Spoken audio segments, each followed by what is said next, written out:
Okay, thank you, Peter, Michael. I don't know why they asked me to do this talk. I said that to Michael and Peter, so other than to bring the tone down a little bit or the level of, or maybe just to entertain you a little bit with some bad jokes, I have no idea. So I'm from Scotland, so the sun always shines. It was beautiful and sunny in Glasgow when I left yesterday. And there is if you come to Scotland, Glasgow, I mean, look at that building, it's beautiful. Anyway, just comment. I'm not a nephrologist, as you can tell, but I do work a lot more in obesity now, and these are my disclosures. So this is one of the questions. I just Michael and I had a conversation. He said, "Oh, Naveed, can you answer this?" I thought, "Oh, right, okay. How can we be more inclusive in terms of demographic representation, people with various degrees of CKD, early versus advanced, transplant, da-da-da-da." And this is stuff that many of you know much better than I do. Then he mentioned sex, geographic representation. I have no idea, actually. I'll give you some thoughts, though. Let me start with communities. I think, and again, there's people, a lot of you in this audience know a lot more about this than I do. So I'm just the kind of starter to provoke conversation at the end. So certainly, I know, obviously, my community. I think, in many, certainly South Asian communities, they're kind of deeply suspicious about trials. They really are. So when you do trials in South Asian and Afro-Caribbean communities, we've discussed this in another trial. I mean, Kathy, you know about this. We need to we need investigators from the same communities and advocacy from community leaders. And we perhaps need to train PIs and sub-PIs in those communities to recruit. That's what we need to do. And that's a bit win-win. We get people trained and they gain more confidence and they're embedded within that community. We need to win the hearts and minds of family members, because many of these South Asian communities, they go back to their family and say, "They've asked me to be involved in the trial," and the family member says, no, I don't want to do that. So we actually have to win the hearts and minds of families and communities, why are trials participants can be positive even if they're in a placebo group, because they get better care, and that's something we need to tell people, and that's something that perhaps with advocacy, somebody like me in Scotland talking to a South Asian radio or in the media. That's what we need to do. Perhaps we need more educational grants in certain communities, with Reach Out, more media work. I don't know, TikTok videos. I have no idea. We've got to think outside the box, because there's a lot of suspicion, and people just don't get involved in trials because they think, and there's probably some historical things there as well. I'm not going to, you know what I'm saying. Yeah. The other community, of course, is not just about ethnicity. It's low socioeconomic status. We mentioned poverty. I work in a hospital which serves the 6 of the most deprived community postcodes in the whole of the UK, in Glasgow, North Glasgow and East Glasgow, some of the poorest people in the world, and certainly, and I mean that generally, well, not the world, but certainly in high-income countries, and they have less interest. And we need to make it easy for them, less support travel, trial visits in or near the communities, but it's tricky. It's not an easy thing to do, but that's where most obesity is. That's where most of the risks are. The sex thing, I have no idea. So if I get this wrong, Kathy, jump up and say, "Naveed, that's just rubbish," But is it true that CKD is more common in women? But clearly, CKD advances faster in men. And they die more too. Women too? No, men, yeah. So it advances. And, it advances. So it's almost like completely opposite. This is prevalence, and this is how bad it is. I mean, ignore the x-axis, because they're all starting on different levels. So just the point, women more, but men do mortality much worse. So it's obviously different slopes, and maybe the diagnostic, I don't know what it is, but there's something not quite sure. But that's why in most trials, when you enrich for factors that are going to give you more end organ damage, or the way that we criterionize these, more men get into the trial. Or they've got more other things that lead them to a trial, because maybe we're doing an ASCVD trial and more men have ASCVD. That's the kind of thing, isn't it? Yeah. And that's partly, anyway, we'll come back to that. And actually, Juan mentioned this morning, I think, Jacinta, I don't know if somebody else. This knowledge of obesity and CKD risks, this is part of the point of this whole conference, is to up that knowledge. Because I think Juan's talk this morning was beautiful. The epidemiology is completely changing. And we've been slow. We've been really slow to interpret the epidemiology. In our hospital, the UK is a par exemplar of where the rest of Europe is going. We have huge numbers of people in their 50s, 60s, and 70s with huge amounts of obesity, which we never had 25 years ago. And what's the consequence is multimorbidity. It's all over the place. And that's killing the NHS. And that's where the rest of Europe is heading unless they change things. But, you know, if you ask, there was a recent survey I saw, 100 people in India, how many people understood the link between obesity and type 2? And not very many did. And you think, wow, that's amazing, because surely type 2 is a disease of ectopic fat in most people. It is, different ethnicity. But for CKD, I bet you even fewer understand the links. So there's an advocacy. You have to tell people. So if you're going to get clinicians interested in this, we have to educate them. Wait a second, obesity is important. And I think the epidemiology is also, there's something else happening, Juan. I think you made me think about it. It's at different ends of the scale. More older people with obesity living longer, who didn't die with heart disease and heart failure, and they're living with diabetes, they're living longer to get CKD. So that's one element. And then there's the young obesity is coming up before the diabetes is causing. So there's two things happening at different stages that we're seeing. There's a kind of wave of a transition, is my sense of it, that we need to think about. But it's happening fast. Anyway, and the paradox, I don't think it is a paradox. I think it's, HFpEF, there's no paradox. I think you're completely correct. It's reverse causality. It almost certainly is, and the only way we're going to prove that is do the trials. Do the trials. Anyway, that's the point of the meeting. Oh, that's not what you want to do, Naveed. Maybe it is what you want to do, actually. I think early CKD trials you asked me about, again, I'm outside of my comfort zone. How long does a trial need to be? If you want to do it early, because what we're going to end up doing is all of these trials, I'm involved in a few of them, are people with late stage disease, stage 3, 4, or 5. What about young, earlier, are we ready to do them? They're kind of hard because you need at least 3 years, and is a slope of EGFR over 3 years sufficient for the FDA? I don't know, possibly is. Because I put life course here, because I was thinking, the kidney is getting nutritional stress, volume stress, blood pressure stress, and nephrons are dying, but they're kind of dying slowly. By the time you get to stage CKD, they're already on that slope at different levels, but we're treating them down there. But what we should be really doing is upstream trials as well. But the problem is, at the moment, communities and countries can't afford that because there's too many of them. So we're focusing on the end-stage disease. And even there, the license for tirzepatide in the UK has got a BMI above 40. NICE is what that's recommending. In Scotland, there's a BMI of 38 because they're expensive. That's what, so just think about that for a minute. Anyway, so, you guys know much more about this and, slopes. And albuminuria is much easier because that changes really fast, wherever you're at. It's different, isn't it? It's almost a signal. Anyway, just my thought. Criteria, I thought, you asked about applicability. I just thought step one, I just wanted to show you the weight loss trials generally, mostly female, 70%, age 47, mostly non-diabetes initially. EGFR was 96, the UACR wasn't mentioned. It's not a kidney trial, but they are at risk. It's just that they're not got evidence of risk at there, and UACR wasn't even measured. 75% white, 13% Asian.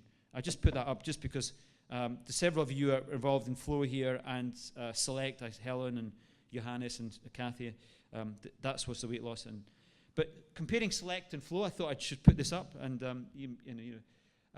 notice 8% Asian in Select. An ASCVD trial put people without diabetes. And that's important, and they had to be heavy. EGFR was 82. You can see that my eyesight's not good. I have to get new lenses coming in. Anyway. But notice 70% men, 70% men, even in the Flow trial. So it's hard. You're never going to get 50-50. You're not going to. There's no point even trying because more of the advanced disease is in men. It is. Is that an unfair statement? I don't think so. Notice there's 25% Asians versus 8% in Flow. And I think the reason you get more Asians, because this is a patient with population with diabetes and CKD, and Asians get diabetes about 10 years earlier, and therefore glycemia is a bigger weighting in their CKD. And it was also a trial that wasn't predicated on BMI. That's why you have more Asians. The difficulty, though, is blacks. Blacks do get more CKD, but they're very hard to recruit.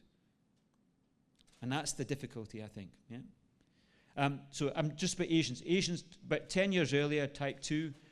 So the area under the curve for glycemia and ectopic fat is much greater in Asians than it is in white populations. And somebody asked that question. This is Helen's paper. Helen, you can put your head down. You know this paper very well. So this is in SELECT early, 20% nominal reduction or 22%. But notice it was mostly driven by albuminuria. Because going back to SELECT, the average eGFR was 82. I don't know what the albuminuria was. Helen, maybe you can say that at the end. 2/3 of MI, and most they didn't have diabetes, so there wasn't too much CKD to begin with. So with that endpoint, most of it's driven by albuminuria. But notice, I thought, that's kind of interesting. 12 versus 21. I mean, it's tiny numbers. John McMurray would kick me if I mentioned that, actually. And he usually does kick me, actually. But it's kind of interesting, isn't it? And Helen, you can maybe pick up on that as well. But the numbers in the other endpoints are far too small. But I thought it was kind of interesting. And actually, 0.3% weight loss, 0.3% hemoglobin A1 reduction from a non-diabetic range, and about a 10% weight loss. So I think this is probably weighting is more weight than glycemia, whereas flow might be a bit more glycemia than weight. I don't know, I had that conversation with Kathy just now. Advanced CKD, I'll go through this quickly. I just mentioned, for advanced CKD, do we need to win hearts and minds a bit more of this population? Do we need to overcome the paradox? This statement has to come out saying, listen guys, there's no paradox. Look at heart failure. There is no paradox. It's reverse causality. We need to do the trials in your communities if we can do them safely and properly. And so we've got the flow trial will help, but people might say flow, it's not big weight loss. So we need, and there's bits of evidence for tirzepatide, but in SURPASS, but that was not a CKD population. I guess SURPASS is kind of interesting. It's coming up. Sorry, this point is not working, but yeah, is that working? I have no idea. Can you see that there? No, it doesn't matter. So, Dulivers, 13,000 patients. 23% have an EGF below 60. 43% have macro or micro. So I suspect about 30% will have CKD. So that's going to be about 3,000 to 4,000 patients over 4 years. This is it. The big difference is going to be Dula versus tirzepatide. And I think the big difference is going to be perhaps slight improvement in glycemia. It's going to be weight. It's going to be about a 10 kilogram difference, which is going to be kind of interesting. And that's coming out next year. So look for that. That might provide more. But in the late-stage disease, so late-stage disease, more concerned about obesity paradox and dialysis. We need to overcome that. We need to do the trials. Concerns about side effects, especially in late-stage disease due to uremia. Or I didn't mean chemo, I mean immunosuppressants. Is that going to be an issue? How do these drugs, how are these drugs which affect GI systems on top of other toxic drugs or in background of having more GI symptoms? And I think you do get more GI symptoms in people who get uremia generally, but I don't know. I mean, Kathy, maybe you can speak to that. I mean, you mentioned, and muscle mass, are we worried about that? It's low to begin with in dialysis patients. Are they more frail? Is that going to be an issue? I don't know. Those are the kind of conversations. And we've already talked, and other people are better qualified to talk about this. But specialists are definitely interested because I did a talk to Toronto, and the group in Toronto are now doing a weight loss trial with low-calorie diet in their post-transplant patients, for example. So, they are interested. We just need to, give them more, maybe small scale initially for efficacy, acceptability, to check side effects, for safety signals. Maybe we need to do that initially before we do bigger outcome trials. I don't know. Those are the things to think about.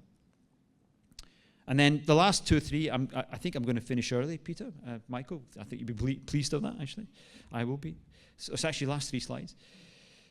So again, if I get this wrong, please speak up. I'm not scared of making a fool of myself. I do that often at home, so here's no difference. So,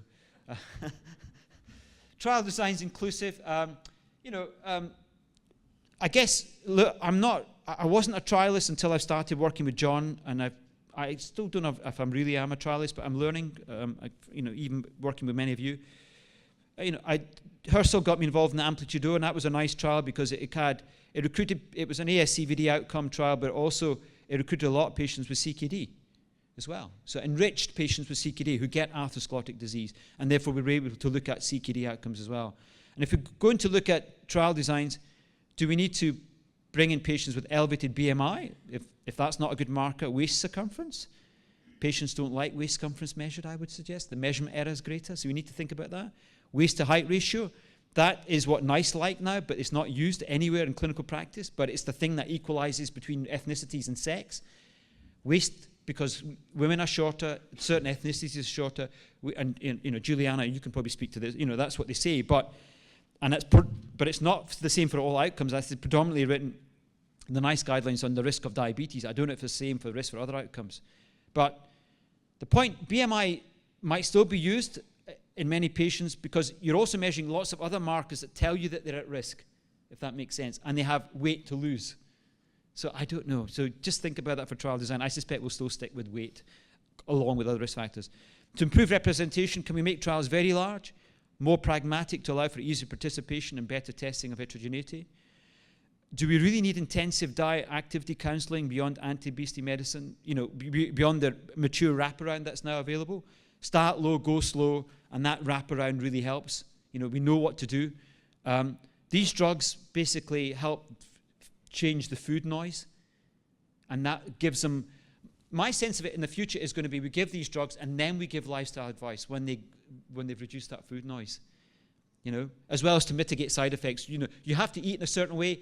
You've started to improve. You're able to reduce your cravings. Now we want you to try and improve the composition of your diet, and as you're losing weight, we want to improve your activity levels to maintain muscle mass and maximize the benefit you've got from that drug. We need to empower patients on how to do that. I think that's probably where we'll go. And as Johannes and I had a quick discussion, the big game changer may well be oral anti-obesity medicines, particularly for lower income and low middle income countries because of lack of injections, transport costs, freezing, fridges, and all this stuff. But orals might be much anyway. But they're not there yet, and we need to see that coming forward. So I think I've only got 2 more slides yet. Biomarkers. Certainly EGFR is hard to beat because it's a measure of end organ damage. Sorry, go back. It's an end organ damage. It's like all the risk factors are leading for your nephrons to die to get your EGFR to go up. How do you beat EGFR when it's an end organ damage? It's the same like, we use heart failure, we use NT-proBNP. Anyway, I don't know. USCR would put more as it's a combination of a risk factor and end organ damage. What about rate of change in EGFR? Can we use that to get people at higher risk in earlier disease? Are the kidney failure risk equations any good? Does anybody use them in trials? Is that just too complex? Because we need to make trials simple and easy. That's the issue. But with digitalization, electronic health records, can we get people at more risk? I don't know about the risk tools. And then obviously we enrich people with higher risk. And I've already mentioned waist circumference. And I think these things are great in principle, but they're far too expensive at the moment, So, but you guys know a lot more about this than I do. Again, it's a conversation we'll probably have over the next couple of days as well. And my final slide, I hope I finished within time, maybe even faster. You asked me about what are the appropriate outcomes of interest of patients. And you all know this better than I do, but it's clearly going to be this. Health-related quality of life. Do patients actually feel better when they take these drugs? Are they happier? The answer is, it looks like they do from SELECT and I don't know did you do health-related quality of life in FLOW? Come back to that, Kathy. They probably did feel better. What about activities of daily living? Did they improve? Probably yes. And funny, my wife is now seeing lots of patients in her autoimmune clinic. She's an occupational therapist, rheumatology. In the last 6 months, she's mentioned about 20 young ladies, generally, who've got autoimmune disease, because they get more autoimmune disease, whose BMI is too high that they can't get out of the bath. Activities of daily living, or can't clean themselves. It's a massive problem. Step count, functional capacities, grip strength.